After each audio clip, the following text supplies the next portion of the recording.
हरियाणा की 2 राज्यसभा सीटों के लिए कल मतदान होना है, जिसके लिए सियासी उथल-पुथल देखने को मिल रही है। बीजेपी कांग्रेस अपनी अपनी जीत की दावेदारी पेश कर रही है, तो वहीं निर्दलीय उम्मीदवार के मैदान में आने से मुकाबला दिलचस्प हो गया है। पार्टियां अपने अपने विधायकों को ट्रेनिंग दे रही है, जिससे वोटिंग के दौरान कोई दिक्कत ना हो।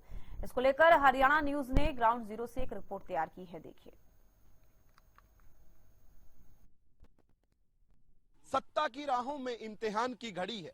2 सीटें, 3 चेहरे और सियासत बड़ी है। कौन पहुंचेगा आखिर संसद की दहलीज पर? हरियाणा की नजरें उसी जंग पर अड़ी है। जी बिल्कुल, आपने ठीक सुना। जिस प्रकार से कल राज्यसभा चुनाव को लेकर तैयारियां हैं, देखी जाए तो भारतीय जनता पार्टी की या फिर कांग्रेस की या फिर निर्दलीय उम्मीदवार की, तीनों ही कह सकते हैं उम्मीदवार अपने अपने दम दिखाने के लिए प्रयासरत है। लेकिन कौन क्या कर पाएगा, ये तो कल ही स्पष्ट हो पाएगा। उसी को लेकर तमाम प्रदेशवासियों की नजरें टिकी हुई है। लेकिन गणित समझने की कोशिश करेंगे। सबसे पहले बात करेंगे भारतीय जनता पार्टी की। भारतीय जनता पार्टी के उम्मीदवार संजय भाटिया, और भारतीय जनता पार्टी के पास 48 विधायक, 31 की जरूरत, यानी कि 17 विधायक जो है सरप्लस में है भारतीय जनता पार्टी के पास, यानी कि 17 विधायक ज्यादा हैं।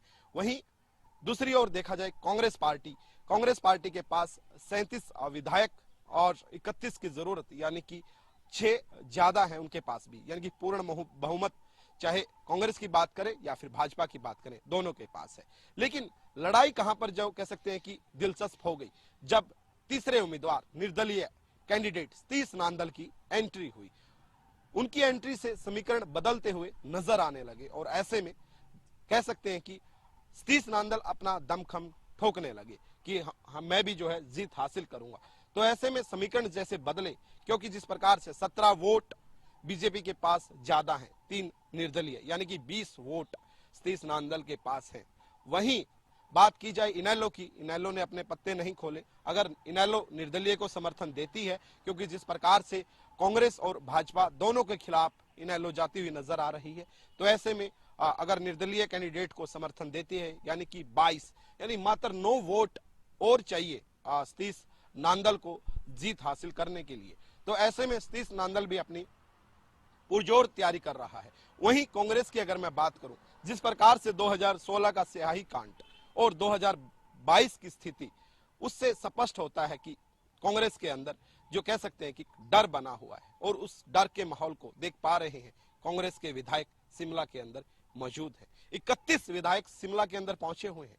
उनके साथ में सांसद हैं दीपेंद्र हुड्डा, सांसद जयप्रकाश, सांसद सतपाल ब्रह्मचारी, सांसद वरुण मुलाना सहित प्रदेश अध्यक्ष राव नरेंद्र, प्रदेश प्रभारी बीके हरिप्रसाद, यानी कि तमाम नेता सहित विधायक अपनी रणनीति तैयार कर रहे हैं शिमला के अंदर, और एक वोट भी इधर से उधर ना हो जाए उसको लेकर प्रयास कर रहे हैं, क्योंकि इतिहास दोहराया ना जाए, इसको लेकर कांग्रेस अपनी कह सकते हैं कि तैयारी कर रही है। वहीं भारतीय जनता पार्टी की बात की जाए, भारतीय जनता पार्टी की लगातार बैठकें चल रही हैं। कल भी जो है ट्रेनिंग चली, और आज भी जो है ट्रेनिंग का दौर जारी है।